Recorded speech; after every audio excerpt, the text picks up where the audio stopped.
Je suis Brigitte Léal, l'auteure de l'ouvrage qui vient de paraître chez Citadel Masno, qui est consacré à Mondrian. Mondrian n'est pas du tout cet homme rigide, fanatique, qui a été en quelque sorte décrit par Michel Seuphor. C'est vrai, un fou de peinture, c'est-à-dire à la fois puissant et solitaire, mais la solitude est aussi nécessaire pour la création. Et c'est un homme dont toute la vie en fait a été animée par la passion et par la générosité. Mondrian est né dans une famille calviniste avec le culte de la Bible, de l'étude du livre, une éducation extrêmement stricte mais en même temps rigoureuse, érudite, savante, où la religion déterminait tous les instants de la vie.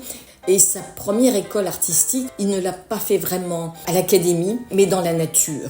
Il a planté son chevalet dans la nature de ce plat pays. Et je crois que l'on voit très bien au début du livre ces années de formation entre naturalisme, symbolisme et expressionnisme, comment il trace son chemin face à cette nature de ce plat pays très canalisé. Et puis, bien sûr, cette rencontre, ce choc avec la découverte des couleurs fortes de Van Gogh, elle va s'exprimer à travers ces séries d'arbres. On le voit très bien, l'arbre rouge sur fond bleu. On retrouve la palette intense de Van Gogh. Et ce sens de la couleur va aussi s'épanouir à travers une œuvre en quelque sorte figurative, mais un faux réaliste, celui de ces très très belles compositions de fleurs, avec un sens de la couleur extrêmement raffiné, qui témoigne en fait de ses talents de coloriste, qui vont être éblouissants jusqu'au bout. Et ce sens de la couleur, il va se traduire par ces immenses paysages, ce paysage plat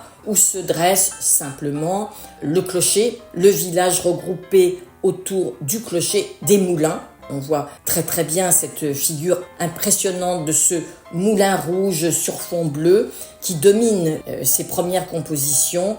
On sait qu'il allait peindre nuit et jour les fameuses dunes éblouissantes de lumière de cette mer du Nord, et aussi cette attirance qu'il avait pour la théologie et les formes un peu symbolistes et religieuses du monde, et qui s'exprime dans son fameux triptyque Évolution. Paris était encore la capitale du monde artistique, et donc c'est à Paris, à Montparnasse, que Mondrian choisit de poser son chevalet. Il lui fallait pour vivre poursuivre son cycle de tableaux de fleurs qui trouvaient des acheteurs, et il va là se consacrer à une sorte de révolution de la peinture, une première démarche vers l'abstraction avec une coupure très douloureuse pour lui, celle de la guerre 14. Il est obligé de retourner aux Pays-Bas où il renoue avec ces paysages extraordinaires. Il y a déjà cet engagement sans retour vers un monde non figuratif. Dès 1918, il retrouve son atelier de la rue du Départ, et là, il va s'engager dans cette sorte de chemin de Damas que va être sa nouvelle plastique, le néoplasticisme.